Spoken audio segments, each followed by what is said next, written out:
Así. Es súper preguntado en ACV isquémico y hemorrágico. Hay muchas cosas que les pueden preguntar. Entonces, por ejemplo, entrando a esto, se le dice ACV, ictus o stroke. Prácticamente, ¿qué sucede? Una arteria viene, se obstruye o se revienta. ¿Ya? En resumidas cuentas, si le llegan a preguntar, doctor, ¿qué significa o cuál es la definición de ACV? Es la interrupción súbita del flujo sanguíneo. ¿Ya? ¿A dónde? Al cerebro. ¿Ya? ¿Y por qué se obstruye? Porque o vino un, este, se vino un émbolo y se estancó donde ya habían trombos o paredes de aterosclerosis, ¿ya? O por último se termina rompiendo. Ahora le van a preguntar, ¿cómo se llega a dar esto? El mecanismo de acción de esto. ¿Alguna de ustedes tiene idea cómo podría describir cómo se llega a formar esto? ¿Un trombo o placas de aterosclerosis o un émbolo? ¿O cómo se termina dando esto que se rompe la pared de la arteria o de la vena? ¿Alguna quisiera tener o tiene alguna idea de cómo se da?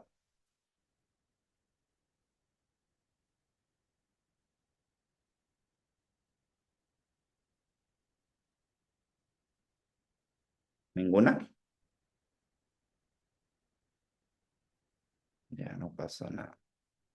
Vamos a escribir aquí sencillito. Voy a tapar todo esto. Ya. Antes que nada, en ACV no importa si es isquémico o hemorrágico. Normalmente se dice que hay dos orígenes, cardioembólico y ateroembólico, ¿ya? De esto define prácticamente lo que le va a pasar al paciente, por así decirlo. Cardioembólico y ateroembólico o tromboembólico. Un cardioembólico, ¿qué sucede? Vamos a jugar con las palabras. ¿Qué tienen que pensar en primer? Cardio, el corazón. ¿Qué le está pasando al corazón? Aquí en el corazón, vos puedes llegar a considerar que el paciente está teniendo, por ejemplo, alguna patología cardíaca. Por epidemiología, lo primero que ustedes tienen que pensar es Chagas. Entonces, ¿qué sucede con esto? ¿Por qué tienen que pensar sí o sí Chagas? Porque el Chagas produce trastornos de la conducción cardíaca eléctrica del corazón. Después pueden pensar en FA, fibrilación auricular. Fibrilación auricular tenemos la paroxística, tenemos la persistente, ya tenemos distintos. Entonces, estos pacientes pueden tener una FA persistente persistentes. Estos pueden ser pacientes jóvenes o pacientes adultos, ¿ya? Y alguna otra patología cardíaca que te puede llevar a eso. Uy, ¿qué dice? FA, fibrilación auricular persistente y otros. Vaya, che. Ya. Entonces, ¿qué va a pasar con esto?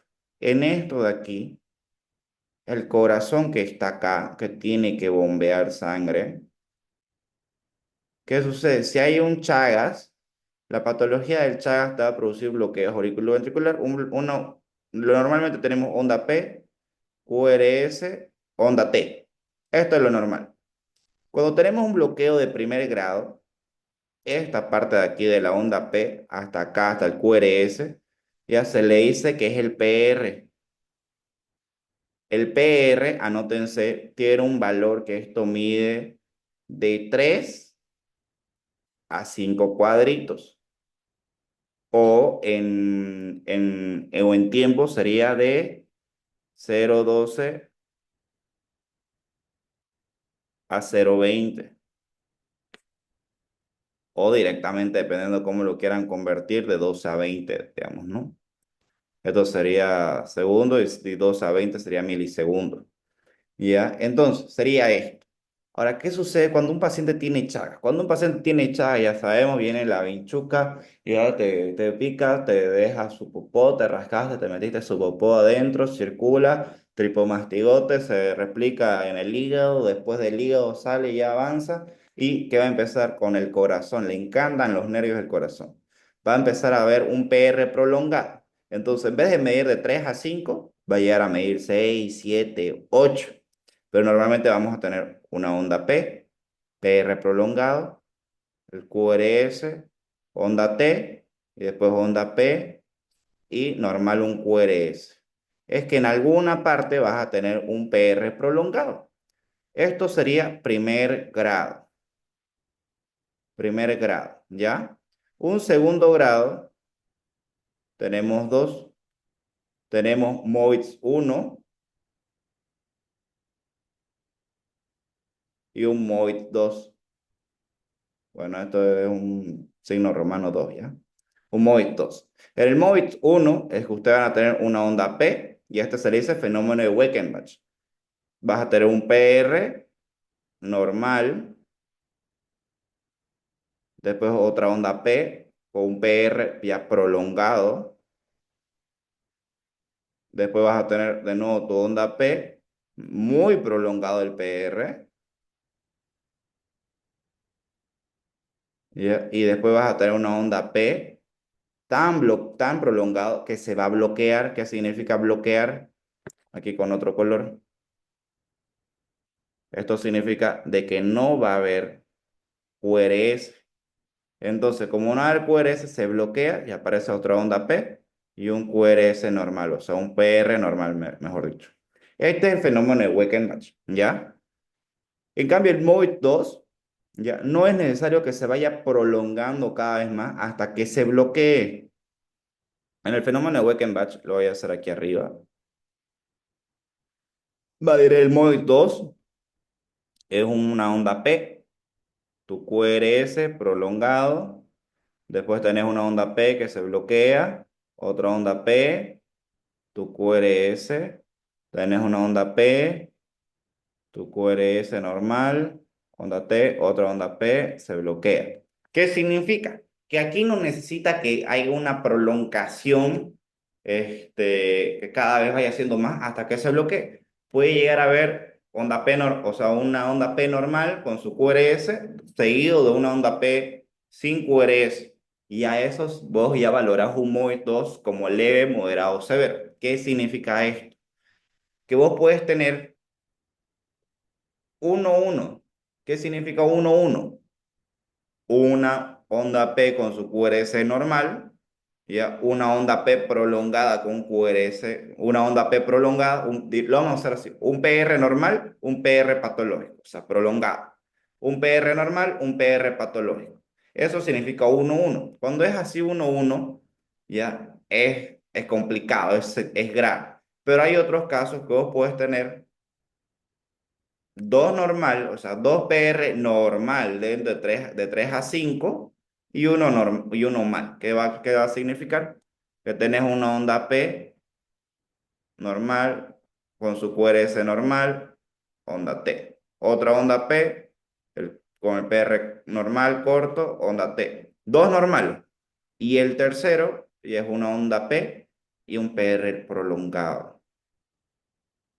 Y aquí de nuevo ya aparece normal, digamos, ¿no? Eso es un 2-1. Y 3-1 ya sería 3 PR normal y uno mal. Ahora, este es el grave. Este es bueno, lo vamos a poner así como un mal. Grave, grave, ya, grave. Ya este moderado y este leve. Ya. Y ya seguidamente de esto tenés el bloqueo tercer grado, que ya ahí va como le da la gana para esa onda P en cualquier parte. Ya hay una discordancia total. Entonces, esto te hace el Chagas de manera progresiva, pero un bloqueo de primer grado, un fenómeno de Weichenbach, tal vez no lo va a hacer muy clínico, pero ya un segundo grado, MOVIS 2, que puede ser así un 1-1, 2-1, 3-1, ya te va a generar clínica. ¿Y qué va a pasar con eso? Recuerden, ¿qué hace la onda P? Las aurículas.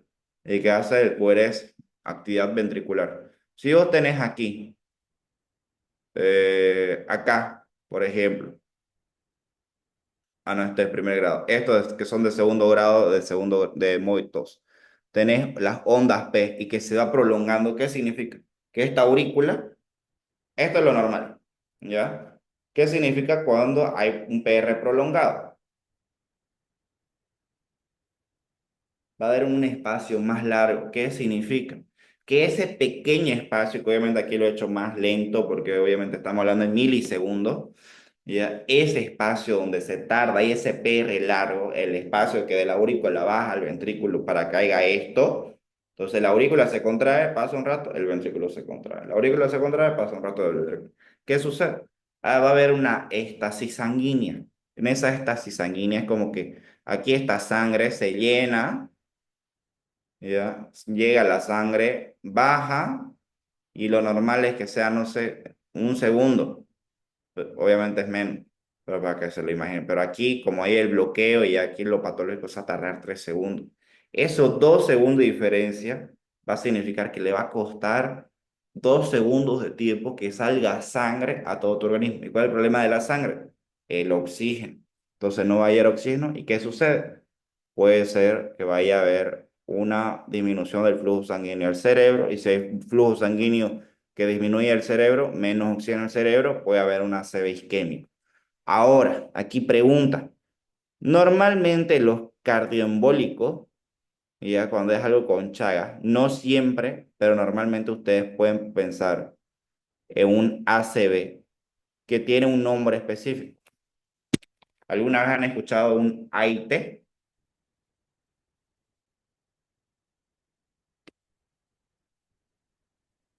¿Alguna vez han escuchado un AIT? Sí, pero no sé su significado. He Ya. escuchado. Un AIT significa accidente isquémico transitorio. ¿Qué significa? Hagamos de cuenta que a mí ahorita me da una ACV o como le dice una embolia. Yo quedo así, ¿no?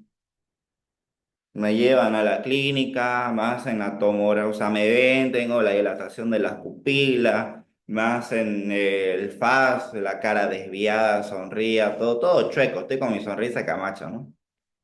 Y no puedo levantar el brazo. Pues ya, tiene una ACV, que no sé qué, tomografía, que aquí, que allá. Me llegan a la tomografía, no hay nada. No tenés nada, así. Limpia mi tomografía. Y yo sigo así, ¿no? Todo tieso. Al día siguiente estoy normal, estoy chalinga. Estoy hablando, estoy normal, no tengo nada, absolutamente nada. Y vos decís, gloria a Dios, digamos, ¿no? Bendito Jesús, la Virgen María, la Paloma Santa, lo que ustedes quieran, dicen los familiares. Le haces la tomografía a las 48 horas, o sea, el segundo día, que es el control, porque no lo vas a mandar porque el paciente ya te habla, lo empezás a investigar, ya. Le haces la tomografía y estás todo normal. Un médico que no sabe estos temas lo manda para su casa. Pero ahora, como lo saben ya, no van a mandar a un paciente a la casa. Esto es cuando tengas un paciente así, que te llega con clínica ACV y al día siguiente ya está bien, haces tomografía, no hay alteración, pensás un AIT, lo mandas al cardiólogo, no es al neurólogo. Porque el problema de esto es el corazón. Le haces serología para Chagas, le sale positivo. Hace una radiografía de tórax, así el corazón sote. Le haces un electro, pum, un bloqueo. Un MOID 2 ya, o un MOID 3 o diré un bloqueo de tercer grado. Ahí está tu diagnóstico. ¿Cuál es el problema? El corazón está latiendo mal, se puede formar un coágulo porque la sangre no está saliendo, se estanca, se puede formar un pequeño coágulo y ese coágulo puede salir, ¿ya? Pero como es tan pequeño el coágulo, va, se impacta y se deshace. Eso es un AIT, ¿ya? ¿Quedó claro? ¿Alguna duda? ¿No se entendió?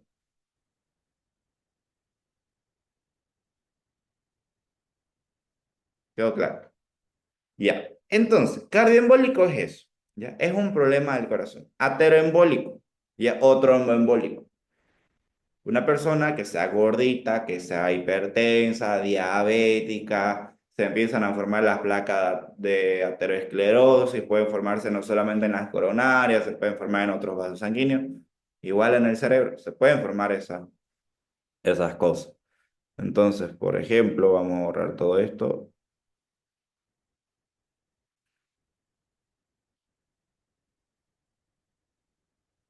Lo puse ya amarillo esto ya. Bueno, lo vamos a hacer con amarillo. Uy, ya. Entonces, ¿qué va a pasarles aquí con sus pacientes? Imagínense, yo estoy ahí con cuadrado. Entonces, imagínense, aquí ustedes tienen su vaso sanguíneo. Ya, aquí no hay problema, es más grueso, pero conforme la arteria es más distal, se va adelgazando. Entonces, aquí tu corazón está bombeando bien su sangre. Ya, bombea bien la sangre, sale a la aorta con todo, etcétera, ya. Se pueden formar placas de aterosclerosis aquí en las coronarias. Ya lo sabemos, eso después hace infarto. Pero a la larga de todo tu cuerpo se pueden formar igual placas de aterosclerosis. Ya, entonces estas placas de aterosclerosis se empiezan a formar así. Pum, pum. Pero la sangre igual pasa, ¿no? Pero se empiezan a formar en varias partes de tu cuerpo cuando comes muy rico, punta de pollito, punta de salsita, hamburguesas, trancapecho, Coca-Cola, chocolate. Se empieza a formar. Entonces cada vez se va formando más placa de aterosclerosis. Ahora digamos, vamos a hacer el ejercicio de cómo va a pasar la sangre.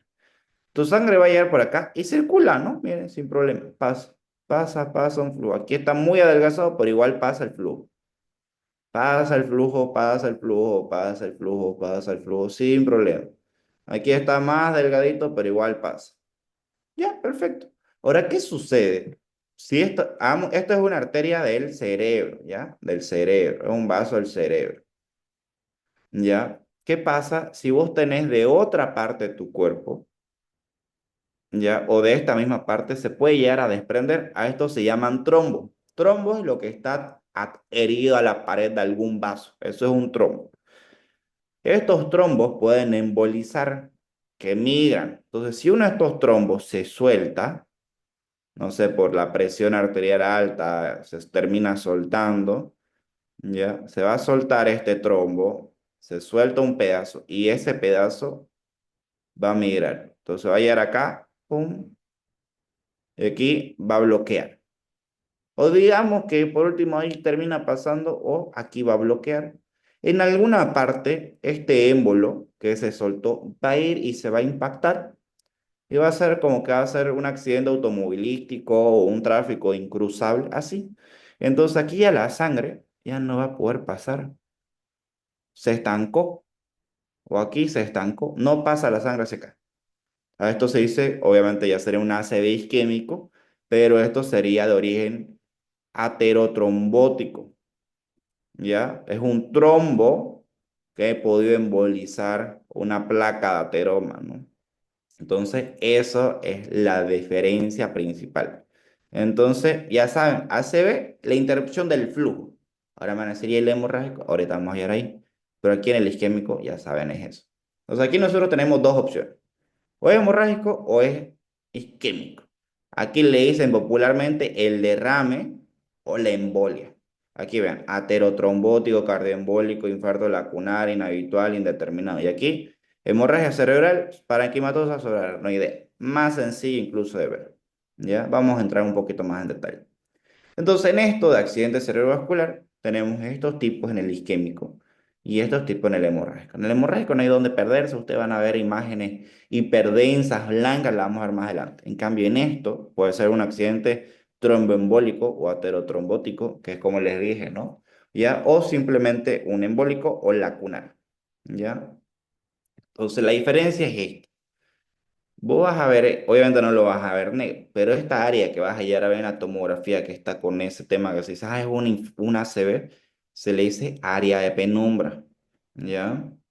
Entonces aquí principalmente, por ejemplo, un infarto lacunar que es que afecta a esas pequeñas arterias, principalmente hipertensión arterial, diabetes y enfermedad de pequeños vasos, ¿ya? Y aquí te hay una consideración que es lo que le decía el AIT, es un mini ACV, un mini, ¿ya? Y es transitorio. Entonces, nosotros, aquí esta imagen, le voy a sacar captura para que la tengan, porque así tienen que poder, bueno, no aquí exactamente, ¿no? Pero considero que les va a ayudar. Uy, les va a ayudar a tener una imagencita así. ¿Ya? Entonces ya saben, accidente cerebrovascular, isquémico, hemorrágico. Isquémico, todas estas opciones, hemorrágico, todas estas otras opciones. Por esa causa la diferencia, obstrucción, ruptura. Ambas son que el flujo está disminuido. Factores de riesgo. Entonces, pues aquí en pacientes, todos en algún momento vamos a tener factores de riesgo para una ACV. Y hay factores que son no modificables y modificables. Entonces, si ustedes llegan a tener un paciente con ACV, se van a acordar de esta pregunta que le pueden hacer. ¿Cuáles son los factores de riesgo no modificables? La edad, por encima de los 55 ya se considera que hay un factor de riesgo. Ya, sexo, historia familiar, raza y etnia. Las personas, ya que son negros, hispanos, a blanquito igual, o asiáticos, tienen mayor riesgo. O sea, nosotros prácticamente todos tenemos algo de esto, ya, o tenemos algo de hispano, o afroamericano, o asiáticos, ¿no? Historia familiar, si tenés madre, padre, etcétera, tenés el riesgo. Ahora, aquí yo les quiero hacer una pregunta. ¿Por qué a partir de los 55 años? Este es un tipo de pregunta que se llega a hacer, por eso se las estoy haciendo. ¿Por qué creen que a partir de los 55 años se considera un factor de riesgo y no antes o no después? No hay respuesta errónea, son respuestas para ver el criterio. ¿Por qué consideran eso?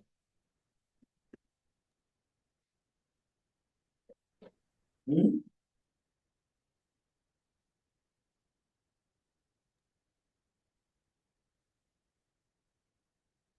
¿Alguien?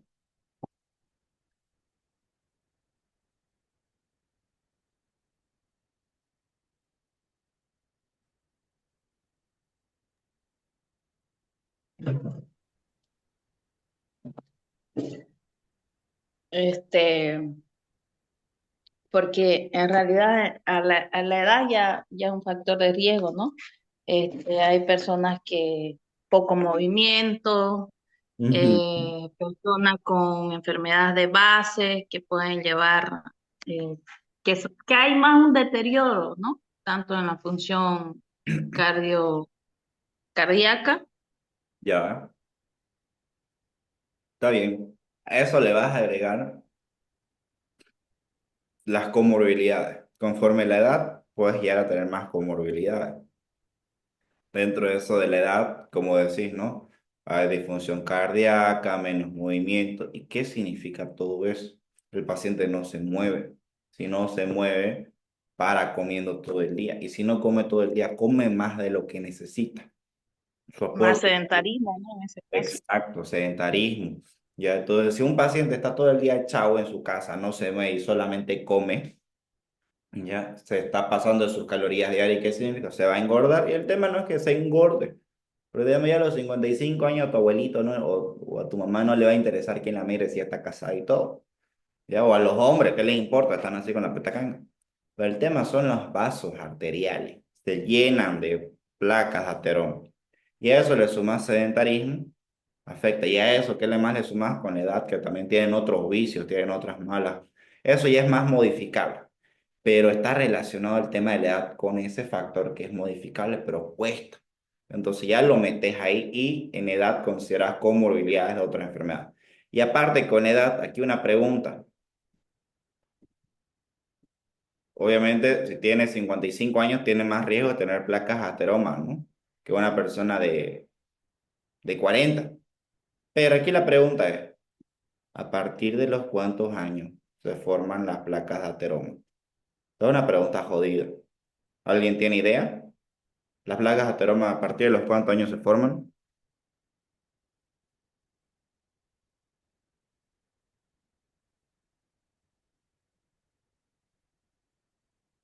Por ejemplo, ahorita toditos nosotros, bueno, no sé cuántos años tiene Fer, pero me imagino que tenés unos 22 años, ¿no, Fer? Bueno, algo por ahí. A partir Yo me de, imaginaba que si consumís grasa, digamos, y sos adolescente, puedes formar, no sé, no, o sea, ¿no? si ley, puedes tener una vida saludable o no, pero a partir de los 20 años ya se empiezan a formar las placas de ateroma. Por más que sea lo que sea, a partir de los 20 años ya empiezan a formarse las placas de ateroma. Ahora, obviamente, si comes más, si estás bien obeso, se va a formar mucho más. Pero a partir de los 20 años ya empieza a haber depósito. Ya se empieza a dar depósito. Entonces, todito nosotros ya tenemos. Ahora imagínate, si a los 20 años se forma, obviamente a los 55 ya te va a llegar pues esa placa toda taponeada, ¿no? Peor si es una vida convencionalmente normal, como le dicen, que no tienen la costumbre de hacer ejercicio y demás. ¿Ya? Entonces, factores de riesgo que puedes modificar. Puedes modificar la presión arterial, sí. Puedes modificar la diabetes, enfermedades, colesterol, tabaquismo. Todo esto lo puedes modificar, pero cuesta más si la persona te ha llegado durante 55 años de su vida sin hacer ningún tipo de ejercicio ni tener algún cambio en su alimentación, cuesta más. Se puede modificar, se puede, pero conforme a la edad, como dicen, a perro viejo no se le enseñan trucos nuevos. Entonces, las secuelas de esto es que se te va a taponear alguna arteria o se va a terminar rompiendo. ¿Ya? Entonces aquí, ¿qué va a suceder? Va a haber una disminución del oxígeno, va a haber una área que se va a afectar y dependiendo del área que se va a afectar te va a producir cierto tipo de clínica. Ahí vamos a ver los tipos de afasia, ¿ya? Como lo había dicho, puedes tener un coágulo de sangre, una placa, por ejemplo, en las carótidas, por eso hacen el ecodoppler de las carótidas o la ecografía de carótidas y ven, ah, tiene placa de aterosclerosis, tiene un flujo de un 15, 20, 30%, o sea, 70% está tapado. Esas placas se pueden soltar y ¡pum! Viene acá, se tapa. ¿Y aquí qué pasa? Ácido isquémico, área de penumbra, esta zona se está muriendo. Ahora, los síntomas, ¿qué van a tener? Tu paciente puede llegar a decir, me duele la cabeza, puede estar confundido, puede tener vómitos explosivos si es un ACV hemorrágico. Ya este paciente te puede decir que, bueno, no te va a decir, tenga mi parece, pero te va a decir, siento como adormecimiento, como un hormigueo, como si no lo tuviera mis miembros, vamos, ¿no? Eso se llama hemiparesia. Ya, paresia de como que sin sensibilidad de parestesia, digamos, ¿no? Paresia, ¿ya? Pero de un lado completamente. Ahora, si todo el lado derecho lo tenés flácido, que te dice el paciente, le decís, levante los brazos, si no levanta el brazo derecho, el daño es en el lado izquierdo por la decusación de las pirámides, ¿ya? Y obviamente el paciente puede tener pérdida del conocimiento y todo. Ahora, en un paciente con esto, se le dice el FAS, o en español igual, hay que actuar rápido. ¿Qué significa? Vas a ver en R el rostro cómo está. Está caído. Ya A, alteración de equilibrio, pérdida de la fuerza. Ya el paciente no puede leer, no puede hablar, tiene dificultad para hablar, habla así cualquier cosa. Y hay que llevar rápido a emergencia. Entonces, 100% de probabilidades que te pueden preguntar es escala de Cincinnati. Digamos que muy similar al rápido, pero te van a decir, ¿cuál es la escala de Cincinnati? Ya esto vas a valorar de una manera extremadamente fácil. Lo vas a agarrar al paciente, lo vas a mirar, vas a ver que tiene la comisura labial desviada. Vas a decir, levante un brazo, levante los brazos, no va a poder levantar los dos. Y por último le vas a decir, ¿cómo se llama? No te va a poder hablar. Ya, entonces con esto, ya vos valorás una ACV, ya sea isquémico, hemorrágico, ya valorás. ¿Cómo definís si es isquémico, hemorrágico? Obviamente que ya con la tomo. Ahora hay otras tablas que pueden manejar. La escala de Cincinnati, ya sabemos la evaluación FAS, ya que, bueno, tenés estas tres opciones, pero puedes hacer el FAS, que le decía el F de face, cómo está la cara, así, desviada. Después los brazos, cómo están, levante los brazos, no puede levantar los dos, se le cae un brazo, se le dice que hable, diga su nombre, dónde está, el paciente te balbucea y tenés que actuar rápido. Ya, entonces hay que actuar rápido. Otra es la escala de los ángeles. Ya, bueno, puedes hacerla. Ya se utiliza un entorno prehospitalario. Ya, pero son preguntas de sí o no. Ya, a veces cuando estás en emergencia no tenés el tiempo para hacer esta escala de los ángeles o las otras que les voy a mostrar, pero aquí la tienen, se la presento.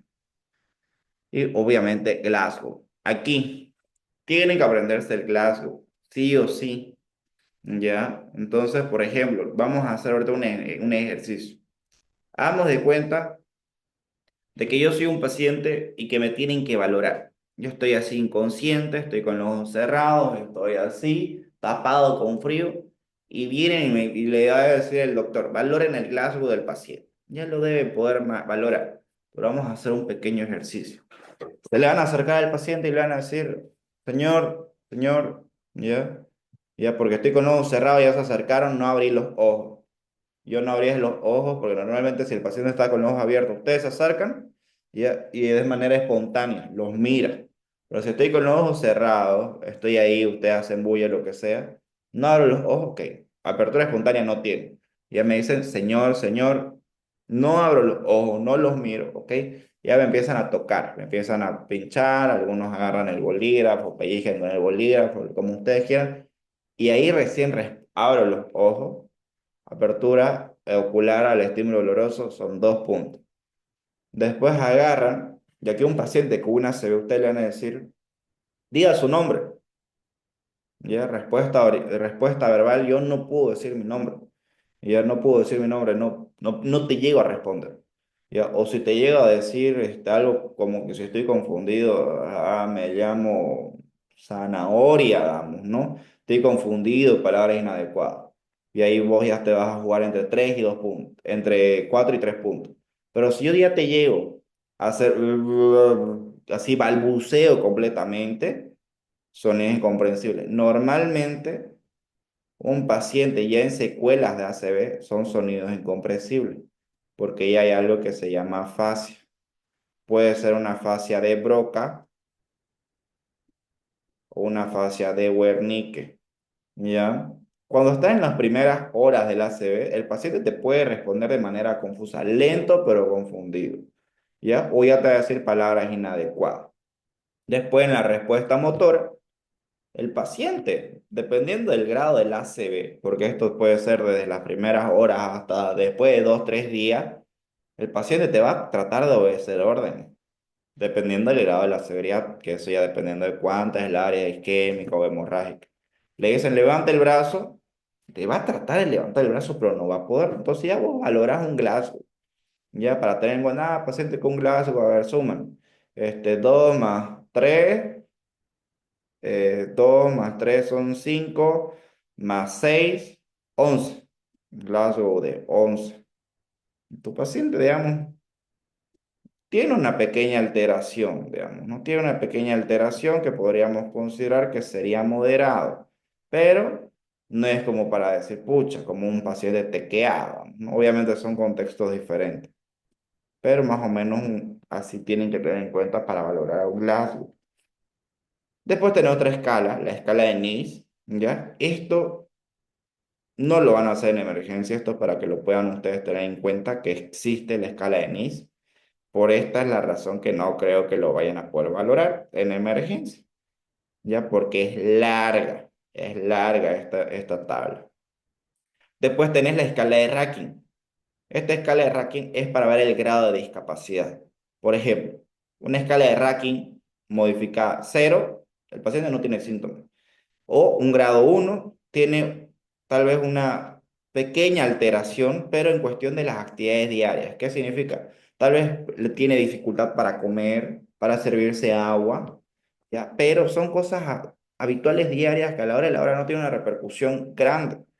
Una Racking 2, ya el paciente ya tiene una discapacidad leve que ya es un poco más notoria, pero aún puede valerse por sí mismo. Tal vez cuáles son algunas de las actividades que le va a costar en el día, que lo hacía todos los días. Amarrarse las trenzas de los zapatos, ya abotonarse los botones de la camisa, abotonarse bien el cinturón. Y a una escala 3 viene a ser que el paciente necesita ayuda, pero aún puede caminar. ¿Cuál es esa ayuda?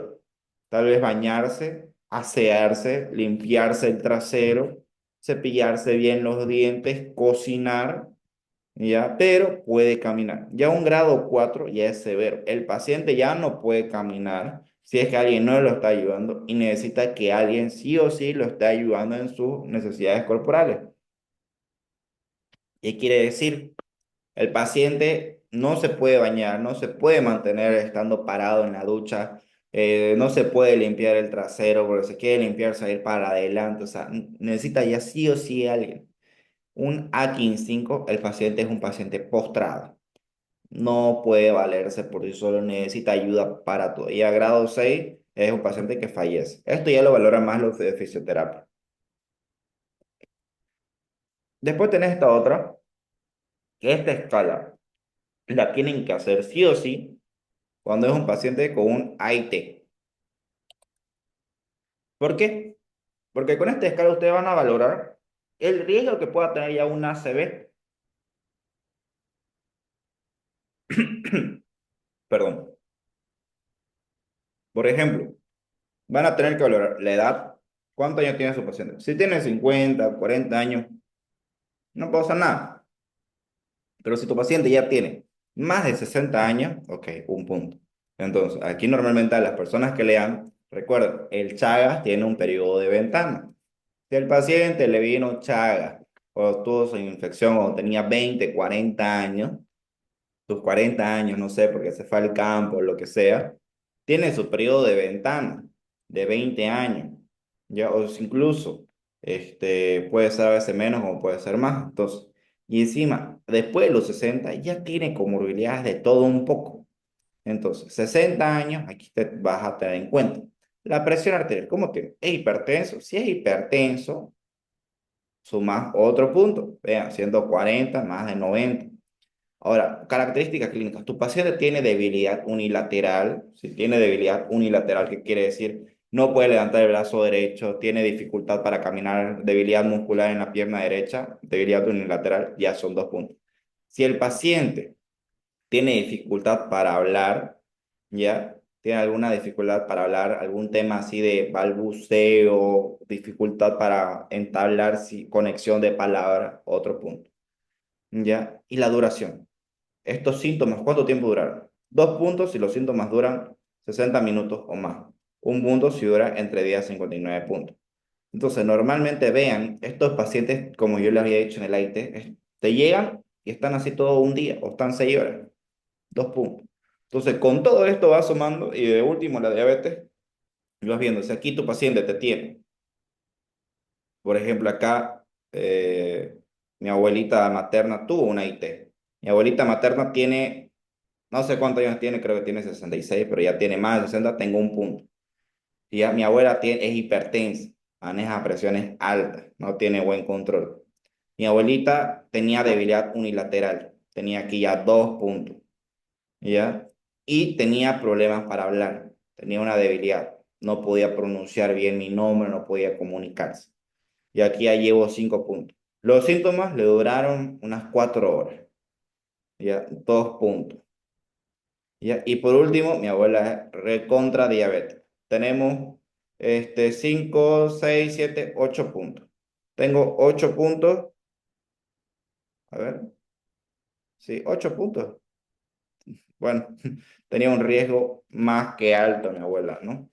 Entonces, ¿cuál fue el manejo? Como le he dicho, manejo de un cardiólogo y mi abuelita terminó saliendo Chagas con serología positiva que nunca le habían diagnosticado Chagas. Y tenía serología positiva y tenía un bloqueo de tercer grado. Entonces, fue marcapaso. Entonces, ¿para qué te mide esta escala? El riesgo que pueda tener ya una ACV real. Por ejemplo, mi abuela acá, el riesgo de ACV en los primeros 2 días después de una IT. Por eso fue rápido el tema de colocar marcapaso porque pueden generar otro ACV, pero ya un ACV fatal, digamos, ya no transitorio. Entonces, ahora el tema de la fascia. Aquí, esto es súper pregunta. En todo el internado, si no se lo han llegado a hacer, se lo van a hacer en su examen de grado o si se hace en la residencia. Hay la fascia. Ahora, yo aquí a la fascia le digo, la fascia de Broca es un hombre y la fascia de Wernicke es una mujer, ¿ya? Porque la fascia de Broca es un hombre. Ya, la fascia de Broca es un hombre, porque el hombre, ¿qué hacemos? Siempre entendemos órdenes, obedecemos, pero ¿qué hacemos los hombres? Nunca hablamos y normalmente no sabemos escribir, escribimos mal, somos medio ignorantes porque somos pobres. En cambio, las mujercitas siempre hablan fluidamente, tienen buena sintaxis, tienen buena gramática, son chicas que han ido al colegio, que han estudiado, son chicas platudas las mujeres, pero nunca comprenden, nunca entienden. Ya hablan, hablan, hablan y nunca se callan. Más o menos es así. Broca es un hombre y la de Wernicke es una mujer. Ahora, ¿por qué? ¿Qué significa esto? Un paciente que ya ahora ustedes recordando esta dinámica, un paciente que ustedes tengan con afasia, tienen que ver si es afasia de Broca o afasia de Wernicke. ¿Qué significa? La afasia de Broca, vos le vas a decir al paciente, señor, levanta el brazo, te lo va a levantar el brazo, tal vez el otro sí. Abra la boca, te abre la boca. Diga su nombre, no, no puede hablar, no puede hablar. ¿Ya? Vos le decís, y algunos van a ver que tal vez alguna vez le han dicho, hay que darle un libro para que escriba. No puede escribir. Y si te escribe mal. En vez de decirle tengo hambre, te pone hambre, te lo pone al revés, hambre, te pone bream, teno. O sea, te escribe muy mal. Intenta escribir, te escribe muy mal, pero no es porque sea un ignorante, es porque tiene una alteración. Esa es la fase Broca. En cambio, la fase Wernicke, ¿ya? ¿Qué significa? Te va a hablar, la señora te va a decir, ¿dónde estoy? ¿Por qué no me puedo mover? ¿Por qué? Que no sé qué, o sea, te va a hablar así. ¿Y por qué se va a desesperar la paciente o el paciente que tenga fase Wernicke? Porque usted le van a decir, señora, señor, levante el brazo, agache la cabeza y la señora se va, o el señor se va a desesperar y te va a decir, ¿qué me está diciendo? No le entiendo, ¿qué idioma está hablando? O sea, no te va a comprender. La persona va a poder hablar, va a decir, tengo miedo, tengo sueño, me dice caca, quiero ir al baño, no les entiendo, están hablando en chino mandarín, te va a hablar, ¿ya? Pero vos lo que sea que le digas a esta persona no te va a entender. Vos le das a la señora, le escribís a la señora, ¿ya? Le escribís en el papel y la persona te entiende el papel y te escribe en el papel sin problema. Obviamente puede tener alguna dificultad motora, ¿no? Pero se puede comunicar por medio de escrito, ¿ya? Entonces esa es la diferencia, ¿ya? Ahora en tomografía, esto es una CV isquémico. Vean, área de penumbra, área de penumbra. Ahora, aquí nosotros vamos a tener fases en todo esto. Puedes tener fases agudas donde vas a tener una zona de hipodensidad. No hay más, vamos a aumentar el brillo. Una zona hipodensa. Aquí se va formando la zona hipodensa. Ay, ¿por qué puse aquí temporizador? No sé por qué puse ahí temporizador.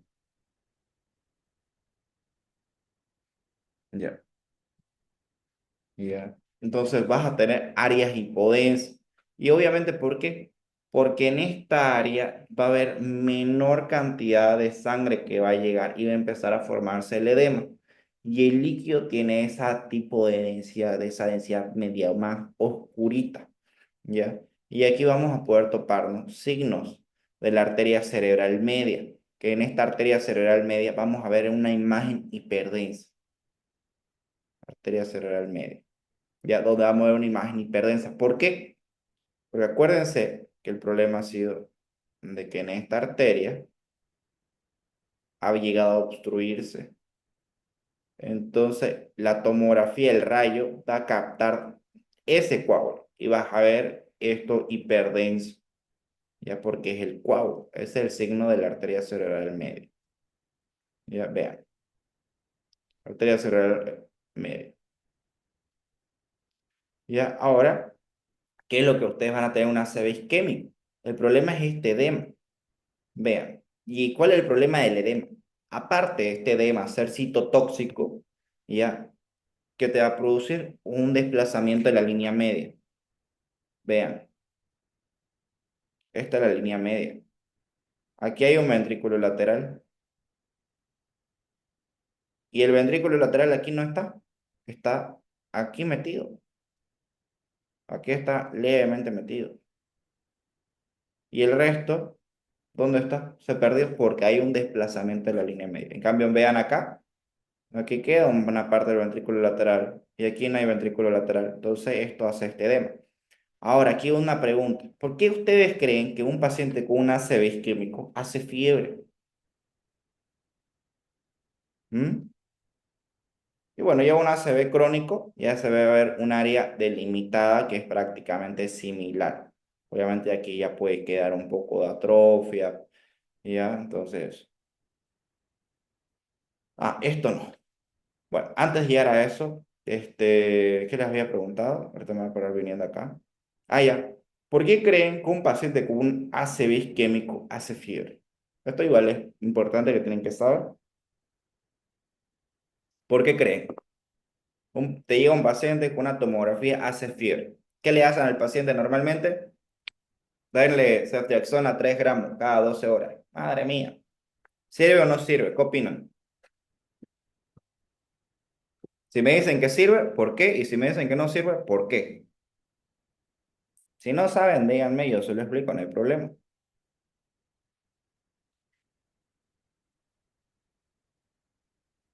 Perdón que estoy comiendo cereza que estoy post-turnito. Bueno, no pasa nada. Un paciente con un ACV isquémico te va a hacer fiebre, ¿por qué? Por esto. Todo este edema, hay mediadores proinflamatorios. ¿Qué hacen los mediadores proinflamatorios? Traer mayor células blancas para generar mayor inflamación. Hay interleucinas. Y estas interleucinas van a producir un cuadro de inflamación. Yo les había dicho, la fiebre obviamente es un parte para decir que hay un proceso infeccioso, pero también hay cuadros donde no hay un proceso infeccioso y hay fiebre. ¿Cuándo es eso? Cuando hay cuadro inflamatorio. Un ejemplo, los pacientes que tienen asma, los pacientitos, los niñitos, tienen asma, ¿ya? Y tienen fiebre. Y no es necesario que le den antibiótico. Acá los pacientes con ACV isquémico pueden hacer fiebre, ¿ya? En las primeras horas, ¿ya? Y que no sea una fiebre de origen infeccioso, sino un origen inflamatorio. Obviamente hay que ver, ¿no? Porque a estos pacientes se le coloca la sonda, hay que ver si cómo está el tema de la sonda, no hubo un trauma, no hay una ITU adquirida, una ITU nosocomia, una neumonía nosocomial, hay que ver. Pero si te llega el paciente, te hace fiebre en las primeras 24 horas, leucocitos normal, y ves una PCR alta, ay, tiene una PCR de 3 cruces, hay que darse ceftriaxona y mi pene, ¿no? Si vos ves que no hay clínica de infección, no es necesario dar antibiótico, ¿ya? ¿Por qué da fiebre? Por esto, el edema, se le dice edema citotóxico. Y aparte de eso, hay una desautomatización, está desautomatizado. Y recuerden que los centros de la presión arterial, de la respiración, de la temperatura están aquí. Entonces, si esto está inflamado, el cerebro que está así está todo comprimido, hay desplazamiento de las estructuras, vemos la línea media está desplazada, el cerebro no tiene para dónde irse, entonces van a empezar a apretar y el cerebro se va a terminar, ¿qué? Herniando, se va a apretar y va a haber una desregularización y aparte de los medidores proinflamatorios va a haber fiebre. Entonces, ¿qué te pueden llegar a preguntar? Diferencia entre el signo de la arteria cerebral media y la cinta insular. Diferencia. Por ejemplo, vamos a sacar esto. Normalmente la cinta insular van a ver que se va a referir de que hay una diferenciación que se ha perdido. Se perdió esa diferenciación de todo lo que es la corteza insular. ¿Cuál es la corteza insular? Todas estas áreas. Hay una alteración como que vos decís, pucha, ¿qué es qué? ¿Ya qué es qué? ¿Qué? O sea, ¿hasta dónde sé qué es qué, digamos, ¿no?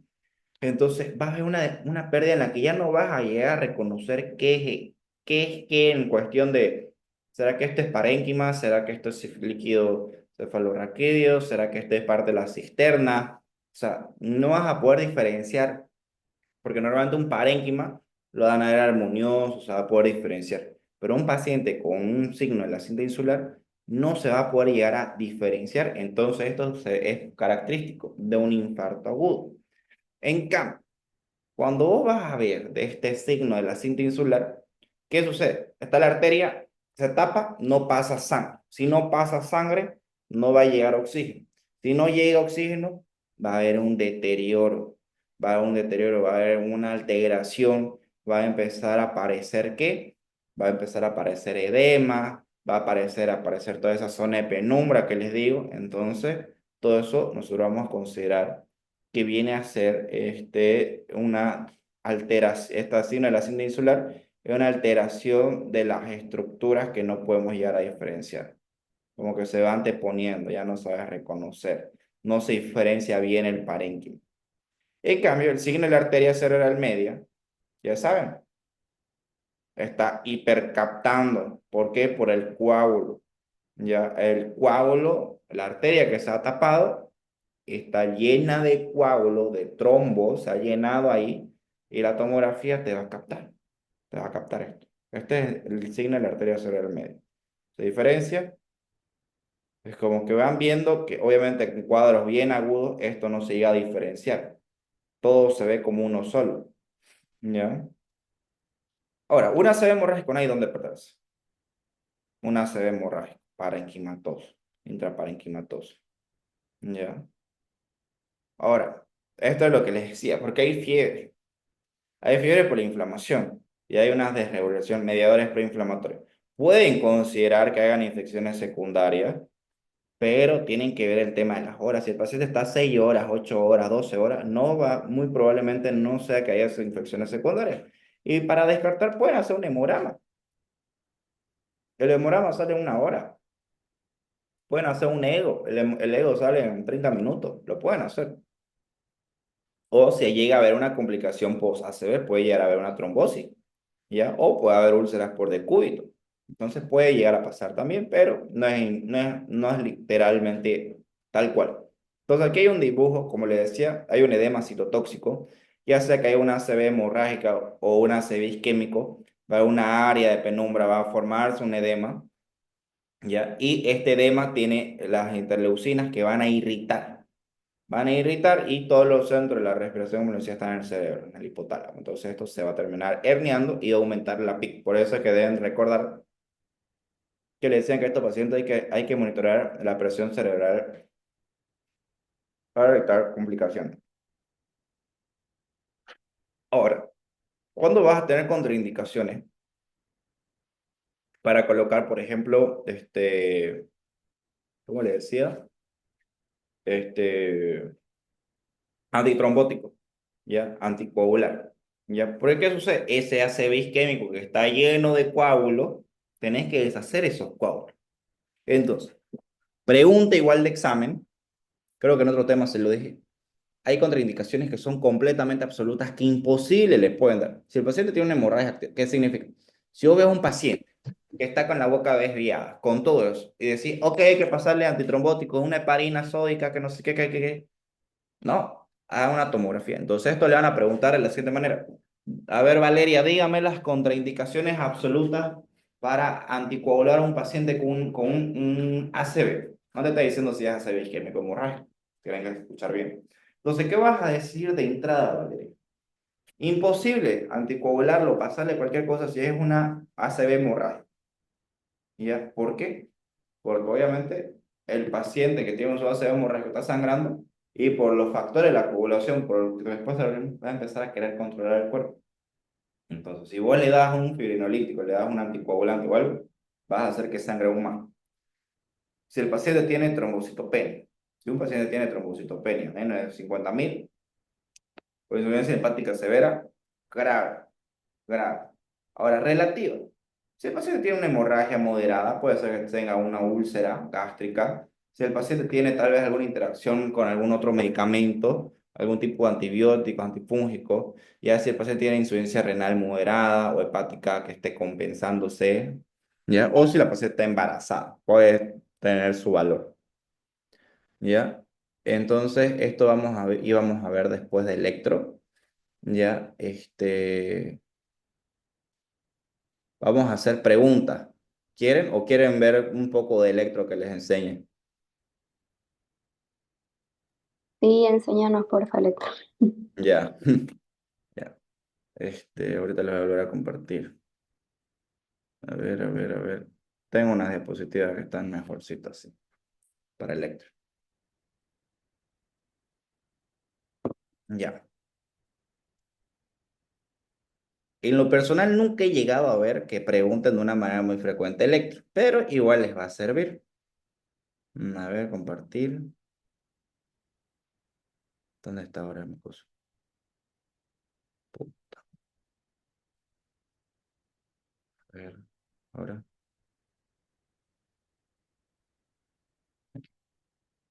Ya. Bueno, electrocardiograma ya ustedes saben, todo esto ustedes lo voy a ir. Ya, vamos a empezar con esto. Se lo voy a ir la clase en dos. Bueno, la